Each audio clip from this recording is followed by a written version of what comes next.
policitemia, ¿ok? La vez pasada hablamos un poquito de anemia, un poquito más o menos. Ahora vamos a hablar de policitemia. Cuando hablamos de policitemia, inmediatamente pensamos en que hay un aumento de hemoglobina, pero en realidad vamos a tener un término que se llama eritrocitosis. ¿A qué le suena eritrocitosis? Aumento de Eritrocitos, es directamente eso, un aumento de los eritrocitos. Pero en realidad, como clínicamente se ha empleado este término eritrocitosis a también el aumento de la hemoglobina, como directamente, ¿ok? No es que conceptualmente esté correcto decir eritrocitosis y que sea exactamente igual al aumento de la hemoglobina, pero se ha ocupado para lo mismo. Así que cuando hablamos de eritrocitosis tenemos aumento de los glóbulos rojos y indirectamente o directamente en hemoglobina. Ahora, esto puede ser relativo y puede ser absoluto. Absoluto es que aumentan los glóbulos rojos, ¿ok? Está en un aumento de los glóbulos rojos, netamente. Pero cuando hablamos de relativa, tiene que ver con el volumen del plasma, ¿ok? ¿Se acuerdan de cuando teníamos rehidrataciones o deshidrataciones y le poníamos mucha agua al paciente, qué pasaba? O si se le sacábamos agua al paciente, ¿qué pasaba? ¿Ok? Exactamente. Ahí podemos hablar de eritrocitosis o policitemias relativas. La eritrocitosis absoluta puede ser primaria, es decir, absoluta directamente de la masa, donde vamos a tener básicamente patologías genéticas porque aumenta la producción de glóbulos rojos, o secundaria porque existe algo que hace que aumente la eritropoyetina, alguna condición, y esta aumente la producción de glóbulos rojos. Por ejemplo, un tumor que sea productor de eritropoyetina. ¿Cómo llamaríamos a ese tumor? Un tumor que está fuera de la médula ósea o del riñón y hace que se produzca eritropoyetina. Si se produce, ¿cómo se llamaría eso? Un síndrome paraneoplásico, ¿ok? Eso podría pasar. Entonces, cuando vamos a hablar de policitemia, tenemos que ver, en realidad esto es verdadero, es porque hay realmente un aumento de los glóbulos rojos, o esto no es netamente de los glóbulos rojos, sino donde están contenidos. ¿Se acuerdan de soluto más solvente? Sí. Tenemos que pensar en el estado de hidratación o deshidratación o sobrehidratación del paciente, ¿ok? Entonces, cuando hablamos que puede pasar en la relativa, vamos a hablar de hemoconcentración. ¿Por qué de hemoconcentración? ¿Cuándo puede ocurrir, en qué condición puede ocurrir la hemoconcentración en un paciente?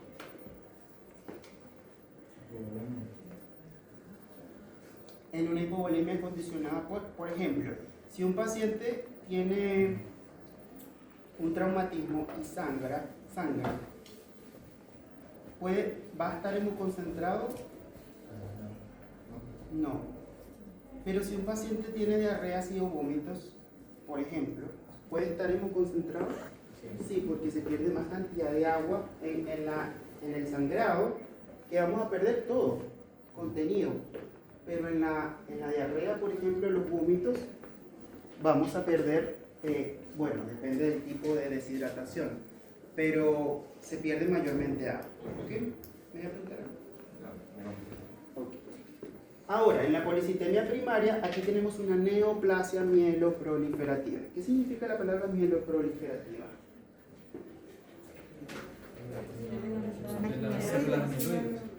Ok.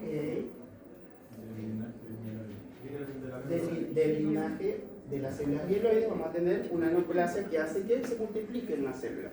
Y esto se debe a la mutación del gen JAK2. Vamos a hablar un poquito de policitemia beta. Y la secundaria puede ser que tengamos una EPO que está elevada por hipoxia. Por ejemplo, un paciente que entra, por ejemplo, si van a, no sé qué lugar alto, La Paz, Bolivia, por ejemplo, a una altura, ¿qué van a presentar? Aumentará. ¿Qué pasa con la presión de oxígeno en lugares de mucha altitud? Baja, ¿cierto? Por lo tanto, nos empezamos a cansar, empezamos a tener síntomas propios de la hipoxia. Pero si nos quedamos allá por varios días, ¿qué va a hacer ¿cómo se llama? El riñón va a producir eritropoyetina. Entonces vamos a aumentar la cantidad de glóbulos rojos. Estos pacientes, por ejemplo, vean un paciente que vive en altura, tomen un hemograma y van a ver que así si recién llega, por ejemplo, a Santiago, y le toman un hemograma, le van a ver 19 gramos de hemoglobina. Alto. ¿Por qué? Porque tiene que tener una hemoglobina más alta por la capacidad de oxígeno que existe en el ambiente. Y la eritropoyetina va a estar más elevada, evidentemente. Y también pues, tenemos las eritropoyetinas inapropiadas elevadamente, donde no tienen hipoxemia, que esto puede ser por un tumor, por ejemplo, o a veces en enfermedades renales en etapas iniciales. ¿Ok? Entonces, van a encontrar la policitemia vera. Esto es frecuente en niños.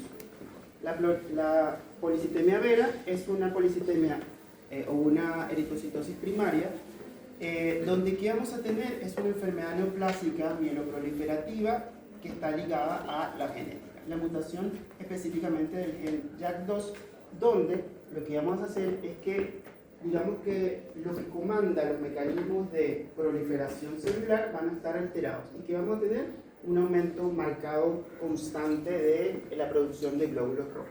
Entonces vamos a tener una eritrocitosis, un aumento. La célula, la médula va a empezar a producir.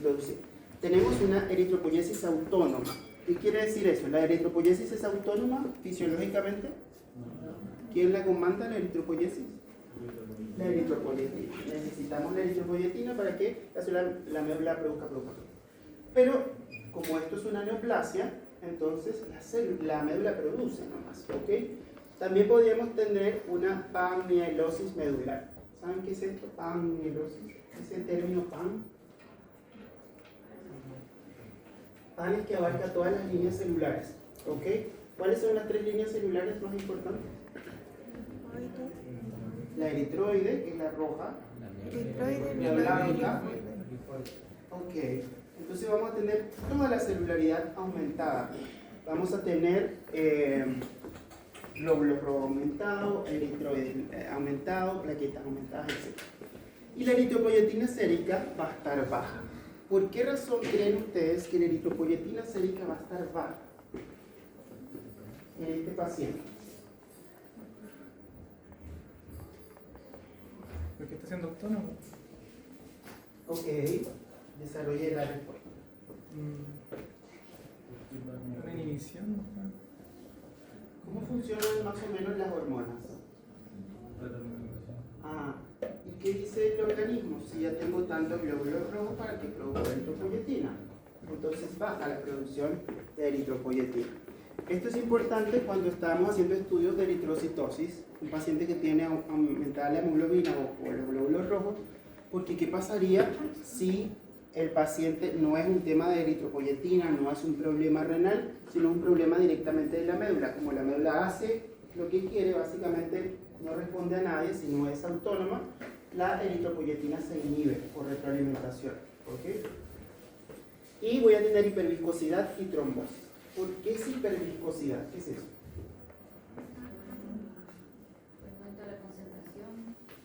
Ok, la sangre se hace más densa, se vuelve viscosa por el aumento de la cantidad de glóbulos rojos.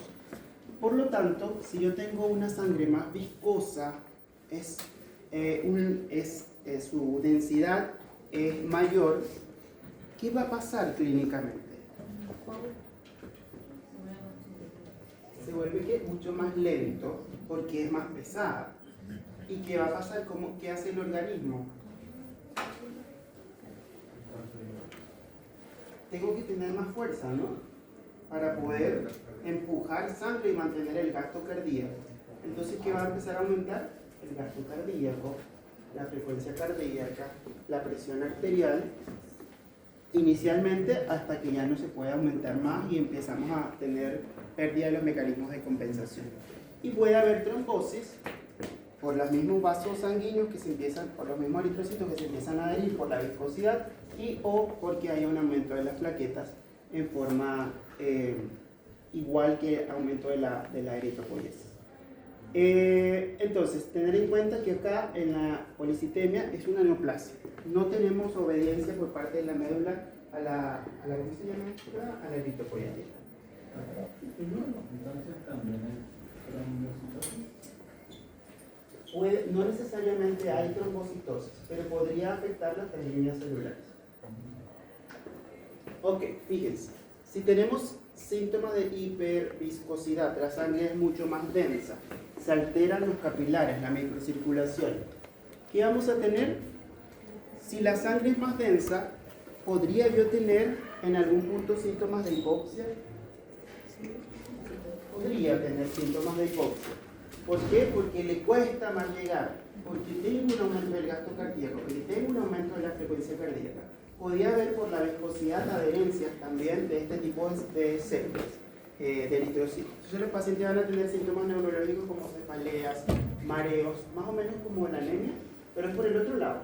O sea, en la anemia es que falta la llegada de oxígeno hacia los tejidos. Aquí tengo mucho, pero es tanto que ha vuelto densa la sangre y también me va a dificultar ahora el movimiento de esa sangre. Los pacientes podrían tener visión borrosa, también por alteraciones a nivel de la retina, y acúfenos o plenitud cefálica. ¿Saben qué es acúfenos? Como esta sensación de oídos sordos. ¿Ok? Y esta sensación de estar como cuando un paciente se siente saciado, que se siente como agotagado, como en la cabeza, como aturdido. Y los síntomas más característicos de la policitemia, vamos a tener prurito, eritromegalia, rubicondes y esplenomegalia. ¿Por qué es esto? Por acumulación de los glóbulos rojos. La eritromelalgia es esa como eritrodermia que puede, por acumulación, causar dolor en las extremidades o en la piel. Y al igual que la rubicundez, que también lo vamos a llevar, ¿cómo le vamos a llamar a la rubicundez también? Eritema. ¿Ok? Eritema facial, eritema, como ¿han visto los pacientes con rosácea? Sí. Pero se ponen como más rojitos, ¿ok? Mucho más intenso que una rosácea. Sensación de prurito o picazón, uno, porque empiezan a destruirse también más glóbulos rojos, y dos, porque se activan por destrucción, se acumulan en la piel y se aumenta la producción de histamina. Entonces los pacientes empiezan a rascarse. Hay un signo que se llama signo de grataje, que el paciente se rasca y se rasca tanto que empieza a generar como arañazos. Eso es grataje. Es muy común en los pacientes que tienen, ¿cómo se llama el ectoparásito? Pediculosis o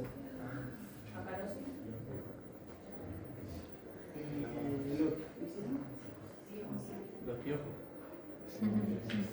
Por los sabios. escabiosis, ¿ok? Que ven que los pacientes que tienen escabiosis van a tener como ese trayecto del ectoparásito más signos de grataje, así como que se rascan y se raspan. Y esplenomegalia por destrucción de los glóbulos rojos, porque son muchos. Entonces voy a tener también parte de la destrucción. Puede crecer el vaso.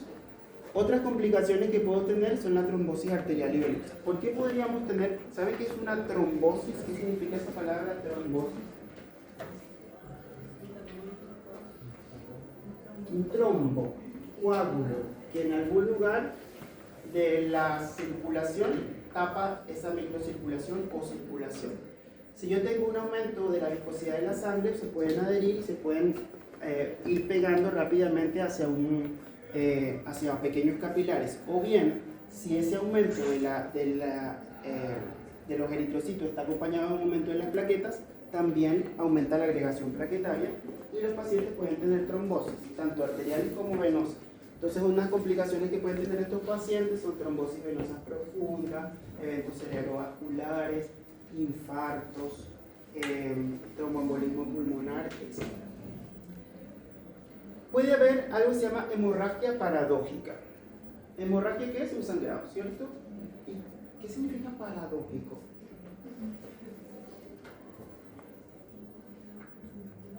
¿Qué será eso? No tiene una lógica, porque si yo digo que hay un aumento de la viscosidad y puede haber un aumento de las plaquetas, eso me puede llevar a trombosis, ¿cierto? Por acumulación de plaquetas, tapones, etc. ¿Por qué habría hemorragia? Por la misma acumulación, el aumento de viscosidad, puede haber distensión de los pequeños capilares y se pueden romper. Y cuando se rompen, el paciente puede sangrar. ¿Ok? Esas son etapas más avanzadas. El paciente puede estar en un evento trombótico más una hemorragia secundaria. Ese paciente es complejo. Y hiperuricemia y gota. ¿Por qué podría haber hiperuricemia? Ácido úrico. ¿Por qué se acumularía el ácido úrico en este paciente? ¿De dónde viene el ácido úrico? Degradación de proteínas, ¿cierto? ¿Y por qué? ¿Qué justificaría la degradación de proteínas en el paciente? ¿Qué se está destruyendo? Glóbulos rojos. Se van a destruir porque hay muchos. ¿Dentro de los glóbulos hay organelas que están formadas por proteínas? Sí. Entonces voy a empezar a tener salida del contenido de lo que se está destruyendo, destrucción de la proteína porque aumenta, y voy a tener un aumento del ácido úrico. Si ese ácido úrico se empieza a acumular hasta el punto que se acumule en las articulaciones, voy a tener algo que se llama gota, que el paciente va a presentar dolores articulares, aumentos de volumen en las articulaciones, en los dedos, etc. Fíjense qué es esto. ¿Qué es esto?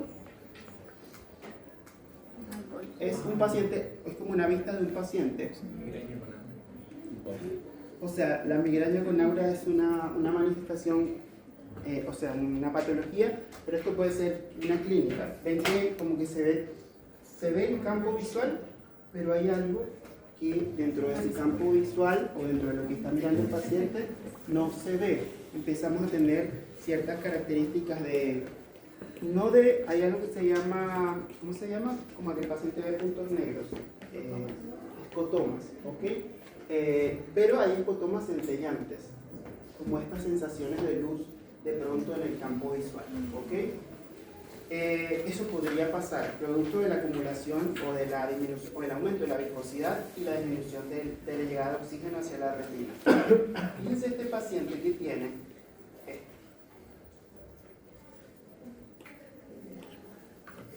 ¿estará edematizado ese brazo? Sí, tiene un edema y está como un poquito, bueno, no sé si lo ven mejor en sus textos, o sea, en la clase, pero está como más rojito, tiene una eritrodermia con un edema, producto del aumento de la viscosidad y la degradación de eritrocitos, aumento de proteína, aumento de ácido úrico consecuente. Miren este paciente.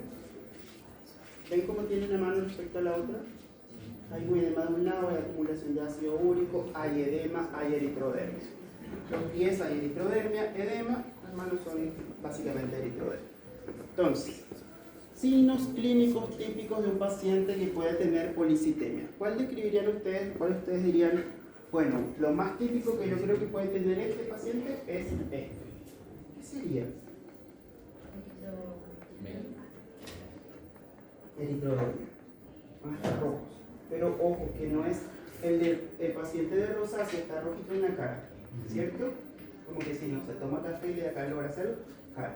El paciente que tiene policitemia vera es rojo entero, ¿ok?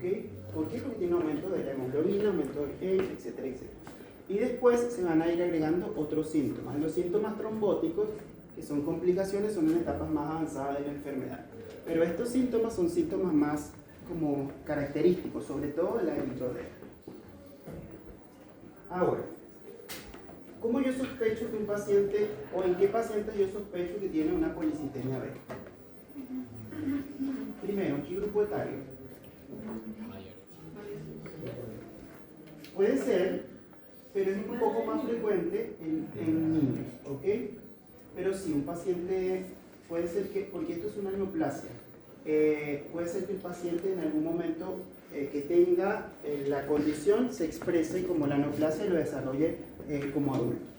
Pero se puede dar en niños mayormente. Y segundo, el paciente va a tener estos síntomas como de hipoxia, como de anemia, pero van a encontrarlo, por ejemplo, si le dicen que el paciente tiene mareo, visión borrosa, cefalea y palidez cutánea mucosa, ¿en qué pienso? En anemia, porque el producto es hipoxia por falta. Pero si tiene todo eso, pero no tiene palidez, sino una eritrodermia, con descompleto. Yo pienso un poco más de policitemia, porque en el fondo lo que estoy teniendo es más glóbulos rojos y por eso el paciente está más rojo. Entonces, cuando le hago el examen voy a tener hemoglobina y hematocritos elevados. ¿Cuánto es, si es un adulto promedio, cuánto es la hemoglobina normal? ¿Tienen un nombre?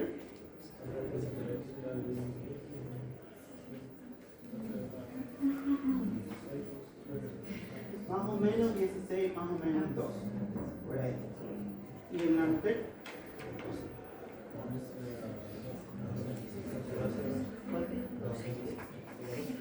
De 12 a 16.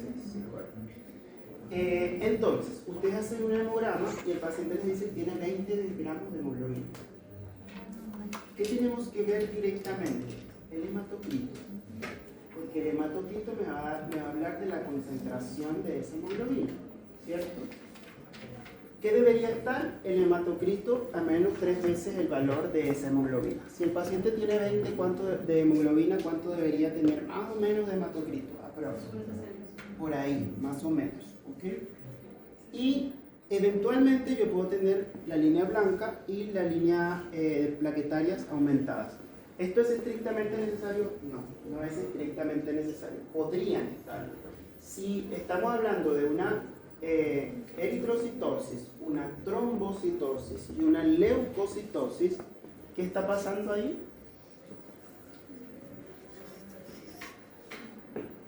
Es un síndrome mieloproliferativo o proliferativo de las 3 líneas completas, ¿ok? Que puede ser que sea este mismo que lleve a la producción de otras líneas celulares. No siempre es así, pero puede estar. Y esto es una de las cosas más características. En la evaluación, por ejemplo, si ya hacemos un caso clínico y le dan, yo no les voy a pedir que se aprendan los valores de eritropoyetina ni nada de eso. Los de hemoglobina, hematocrito, eso sí, lo básico de un hemograma.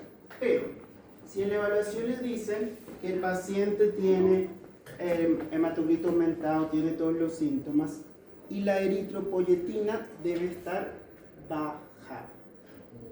¿Por qué? Por retroalimentación o feedback negativo. Tengo muchos glóbulos rojos y si el riñón no tiene nada, si el riñón está funcionando bien, entonces el cuerpo dice, ¿para qué vas a producir eritropoyetina? Si la médula ella solita está haciendo lo que hace. Y la eritropoyetina se empieza a disminuir.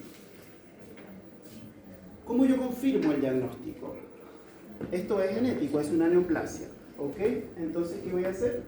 Primero voy a tomar una biopsia de la médula ósea y puedo hacer un estudio citogenético, donde voy a confirmar la mutación del gen JAK2. Y en la médula ósea, cuando se haga la biopsia, voy a ver hipercelularidad.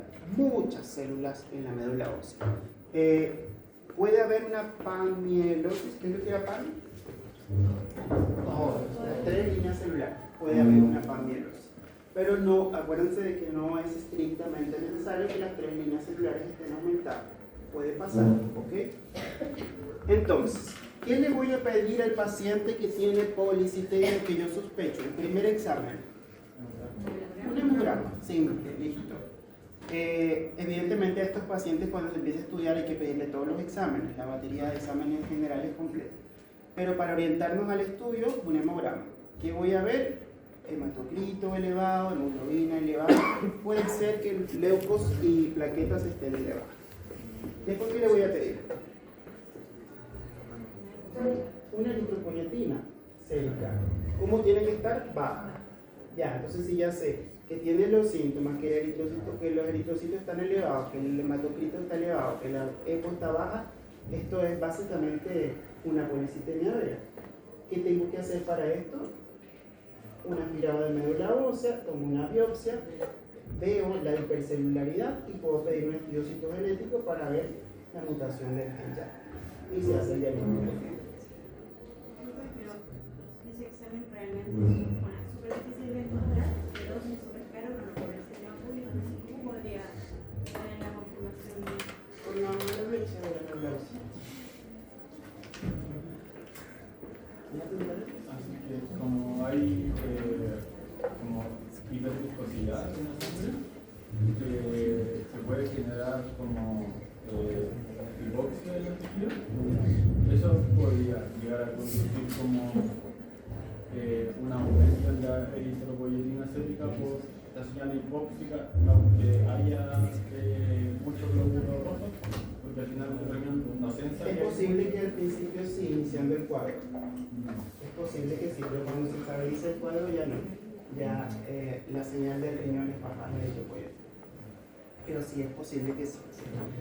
Entonces, tenemos que descartar las eritrocitosis secundarias. ¿Cómo descarto los secundarios? Bueno, ¿cómo descartaría la eritrocitosis que sea secundaria a?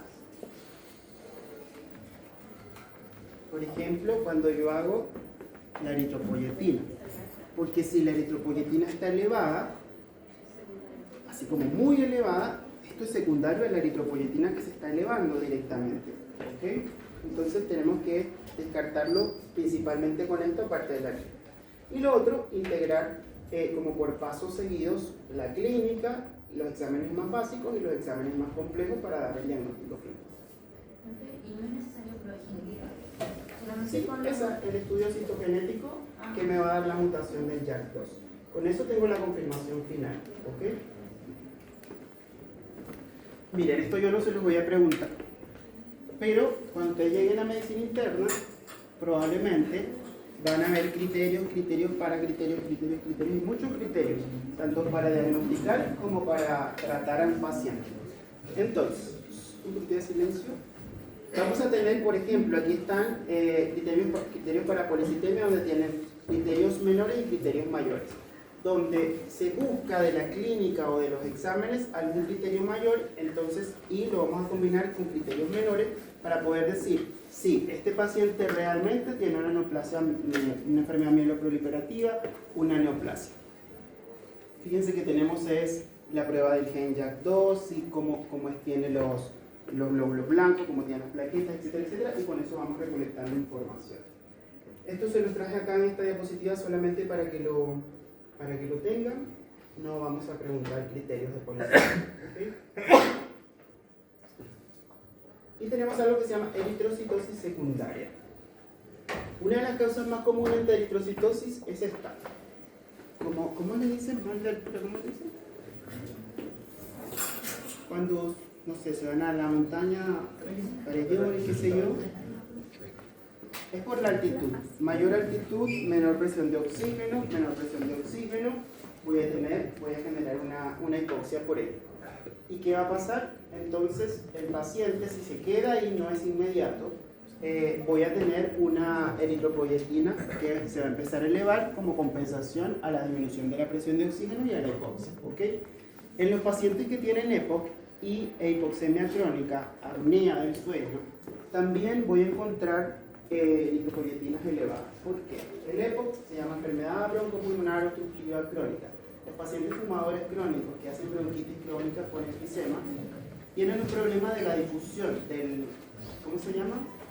Del intercambio gaseoso, lo que lo va a condicionar a una hipoxemia.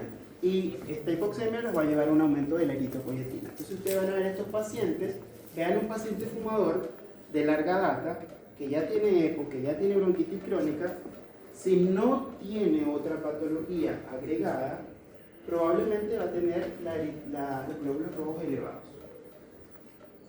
Ahí por tema 18, 19, revisen. Pero los pacientes que tienen EPO casi siempre tienen otra patología agregada. Entonces como que ahí se pierde un poco la compensación. Apnea obstructiva del sueño. Esto es una patología característica o típica en los pacientes que son obesos. ¿Okay? Los pacientes que son obesos pueden estar durmiendo y en la noche hacen periodos de apnea. A veces necesitan dispositivos para compensar la apnea. Como hacen apnea, se quedan un tiempo con baja presión de oxígeno, con hipoxia, y el riñón compensa produciendo eritropoyetina. ¿Okay?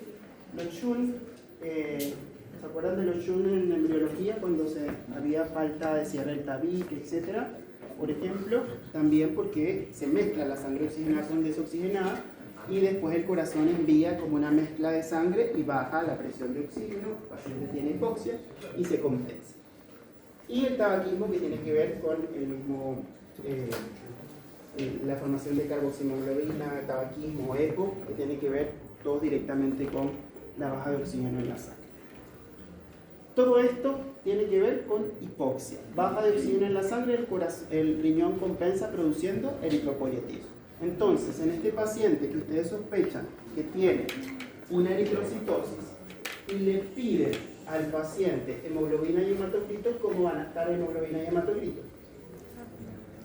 Alto. ¿Cómo hago el diagnóstico diferencial aquí? La eritropoyetina. ¿Cómo va a estar la eritropoyetina? Alta. Alta por compensación. ¿Ok? Porque la eritropoyetina está compensando la hipoxia generada por una patología crónica o por la altitud. Ahora, estos pacientes tienen hipoxia. Cuando ustedes han visto un paciente con EPOC, que es fumador, que tiene todo, estos pacientes están, ustedes le toman ¿cómo se llama esto? Una saturación de oxígeno, y su saturación no es 99, ¿cierto? 94, por ahí, 93. O sea, tienen una hipoxia. Solo que esa hipoxia es mantenida por la patología que tiene, por la enfermedad broncopulmonar, y el riñón está constantemente produciendo eritropoyetina y tratando de aumentar los glóbulos rojos. Por eso tiene una eritrocitosis. El problema de estos pacientes, ¿dónde está? En el intercambio de oxígeno. ¿Ok? Es un problema respiratorio. Pero existen pacientes que no tienen una hipoxemia significativa y que pueden tener una eritropoyetina que está inapropiada. Es decir, no hay nada que le condicione que tengan como tal oxígeno bajo, pero sí voy a tener una EPO elevada. Por ejemplo, el caso más representativo de eso está aquí: tumores productores de eritropoyetina. Si yo tengo un tumor que produce eritropoyetina, que puede ser un tumor renal o que puede ser por un síndrome paranaplásico, esa eritropoyetina va a ir a la médula y la va a estimular, y la médula va a producir glóbulos rojos y se va a producir una eritrocitosis. Pero la pregunta es, ¿ese paciente está respondiendo a la hipoxia como esto? No, ese paciente está respondiendo al tumor que produce eritropoyetina y nada más. ¿Ok? Ahora, ahí puede venir otro caso clínico. Por ejemplo, paciente sin antecedentes patológicos conocidos, puede fumar poco hace algunos años, pero nada importante, digo en años y en cantidad. Un paciente que un cigarrillo al día o dos, qué sé yo, durante los últimos 3 años. Y ustedes le hacen hemoglobina y hematocrito y está elevado. Le hacen una eritropoyetina y está alta. ¿En qué pienso ahí hasta ese momento? ¿Cómo? Hasta ahora es una eritrocitosis secundaria y no pienso en policitemia. Pero cuando le dan la saturación de oxígeno, le dicen que el paciente satura el 99%. ¿Está hipóxico? No. ¿Pienso en esto? No, porque no tiene un problema de difusión de gases o que está en altura, qué sé yo. Pienso en que hay un tumor que le está elevando, le está produciendo eritropoyetina y que eso es lo que condiciona a la eritrocitosis. ¿Sí?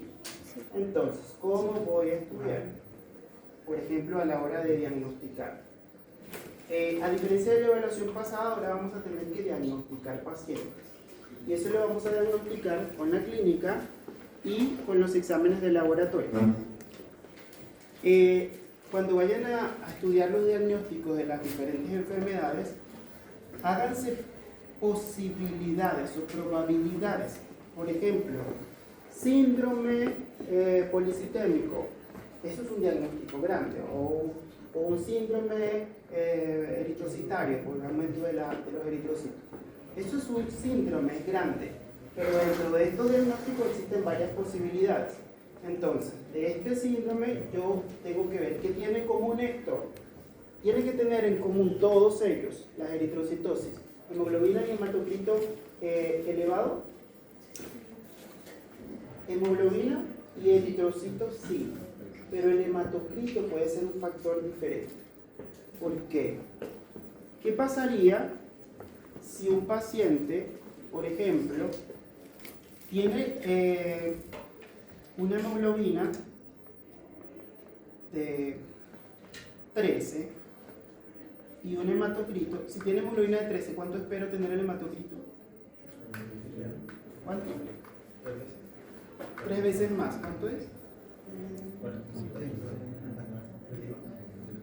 Cercano a los 40, ¿cierto? Pero si ese mismo paciente tiene un hematocrito de 50, ¿qué me está diciendo ese hemograma?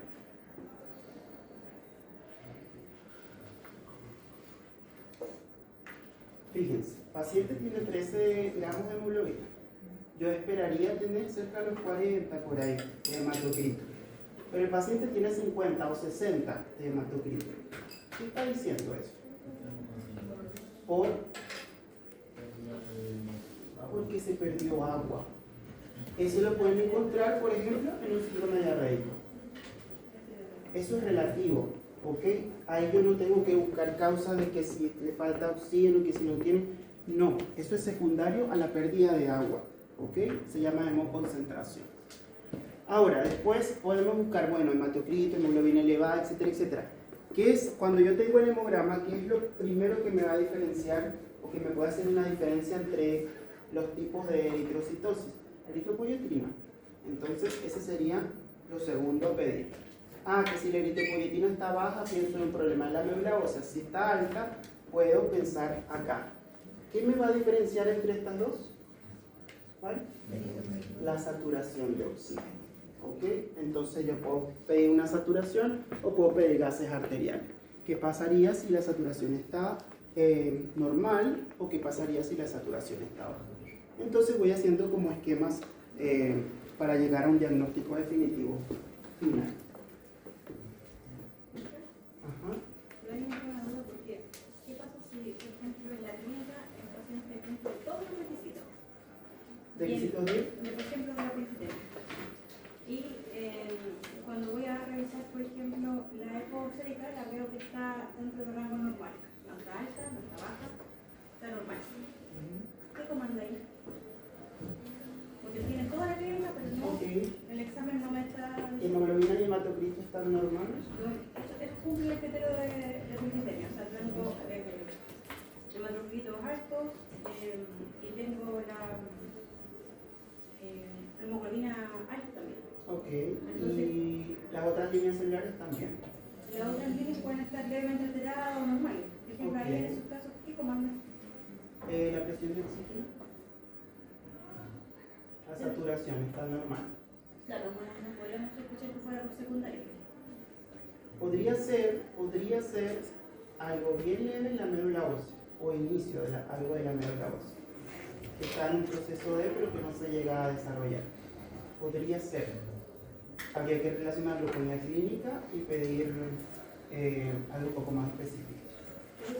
Por ahí cuando tengo esa situación, bueno, por este caso, pero tengo toda la clínica y por ejemplo de 4 criterios que tiene la policitema para diagnosticarse tengo, por ejemplo, 3. Hace falta la biopsia. ¿No? Sí. Porque a veces hay casos que no están metidos ahí y la biopsia esclarece un poco más el diagnóstico. Si es que, si tiene hipercelularidad y todavía no está claro, hay que hacerle estudios médicos. Por costos y por facilidad y todo eso, biopsia. Lo ideal sería hacer estudios médicos. Pero sí. Ok, entonces la relativa vamos a tener un aumento de la concentración del hematocrito, básicamente, que ya lo habíamos hablado y está dado por esto. ¿Okay? Los más importantes es la deshidratación, que puede estar condicionada a vómitos o diarrea o no. Y lo otro también que puede pasar con estos pacientes son los pacientes que tienen dosis de diuréticos elevadas. ¿Por qué? Porque los hace perder agua, los hace orinar, etc. En las quemaduras, un paciente con una quemadura extensa, un paciente que tiene un estado de deshidratación importante y que puede ocasionarle un estado de policitemia relativa. Igual que las pérdidas de plasma que pueden estar ligadas a condiciones de misma deshidratación. ¿Okay? Entonces, esta es sencillita, la relativa. Vamos a tratar policitemias relativas como que voy a tratar una policitemia relativa. No, trato la causa. ¿Ok? Le repongo líquido en el fondo.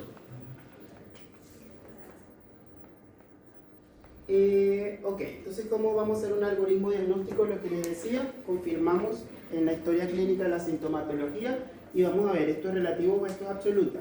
Bueno, se parece más a la absoluta por la clínica, por cómo voy viendo los exámenes, pido la EPO. Si la EPO está baja, pienso en policitemia.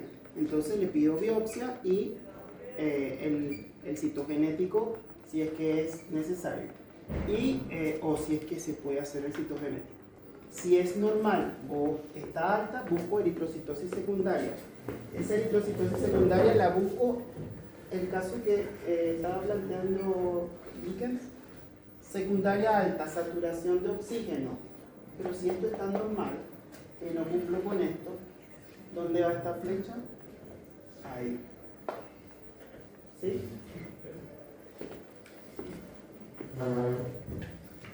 Tabaquismo, CO2, porque aquí estoy buscando causas de si hay hipoxemia o no, si hay algún trastorno, tumor renal, etcétera, etcétera. Pero si no hay nada de esto, y esto, el paciente está con una eritrocitosis que yo creo que puede ser secundaria y no encuentro nada, quien va a definir su diagnóstico final, en realidad el diagnóstico final lo debería definir el citogenético. Esa es la verdad.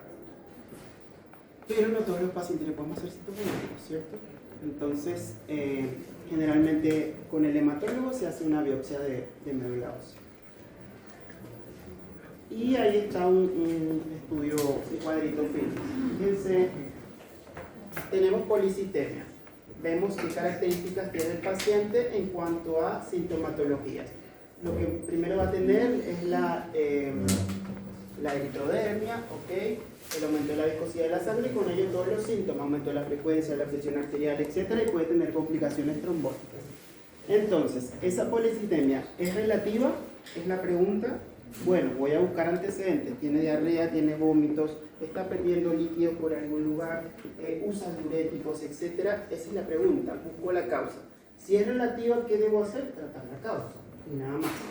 Ahora, ¿es absoluta? Entonces voy a ver si esto es primaria y voy a corroborar si es primaria porque el paciente, ¿qué es lo que va a tener acá? Que lo pueden incluir alguien o aquí. ¿Qué pido aquí para yo saber si es esta o esta? Una EPO, ¿ok? La eritropoyetina. Y ahí ella me va a definir un poco. Si la eritropoyetina está baja, pienso en esto y pienso en policitemia vera. ¿Qué me definiría este diagnóstico? Lo pueden agregar ahí. ¿Cómo yo sé ya? ¿Es policitemia vera sí o sí? Ok, un citogenético / médula, biopsia de médula ósea. Ah, mira, es secundaria. ¿El paciente tiene enfermedades de base? ¿Esto es secundario a una neoplasia? ¿Tiene la saturación de oxígeno baja o tiene la saturación de oxígeno normal? Ah, es una saturación de oxígeno baja. Pienso en posibles causas de hipoxia, EPO, el tabaco, etc. Ah, la saturación de oxígeno no es un problema de hipoxemia. Ah, entonces es un aumento de la EPO, puede ser una neoplasia, por ejemplo. ¿Ok? Este está bueno, pero les sugiero que agreguen ahí EPO. ¿Ok? Y también sugiero que agreguen aquí saturación de oxígeno. ¿Ok? Que lo pueden medir. ¿Cómo medimos la saturación de oxígeno como más fidedigno? Unos gases, ideales los gases arteriales, ¿ok? Pero podemos usar el saturón. Aquí en la secundaria. ¿Cómo? ¿Quién? Aquí me lo va a definir la EPO. Aquí lo define un poco más la saturación de oxígeno. Y para la relativa, ¿quién lo va a definir? El hematocrito versus la hemoglobina. ¿Ok? ¿Hay una correlación de hematocrito con hemoglobina o no? Ven, si el hematocrito es mucho más elevado que la hemoglobina, eso debería ser relativo, ¿no? ¿O no? Si usted tiene una hemoglobina de 10, ¿cuánto espera tener de hematocrito? Más o menos. Por ahí. No siempre es así que 30, que 28, 31. Pero si tienen 40, 50, se pierde la relación. Quiere decir que el paciente está hemoconcentrado, es un problema de líquido. Es como que si tienen agua con azúcar y le van sacando agua, queda el azúcar más concentrada. Entonces tengo que buscar la causa de acá. ¿Okay? Aquí lo define relación hemoglobina-hematocrito, aquí lo define la EPO, allá lo define la saturación de oxígeno de la sangre, más estudios citogenéticos, etc., según sea la causa. ¿Quedó claro eso? ¿Hicieron el casito? ¿O no? Ya. Miren, estos casos yo se los voy a dejar porque van a encontrarse preguntas de exámenes para la evaluación de hematología, más o menos parecidos a este tipo de casos, ¿ok? Entonces revísenlo, los que van a estar a finales de la clase, y háganse este tipo de preguntas. ¿Cuál es el diagnóstico más probable? ¿Por qué ocurre la fisiopatología de algún síntoma? ¿Qué es lo que lo lleva a esos síntomas? Etc. ¿Ok? Tómense 15 minutos.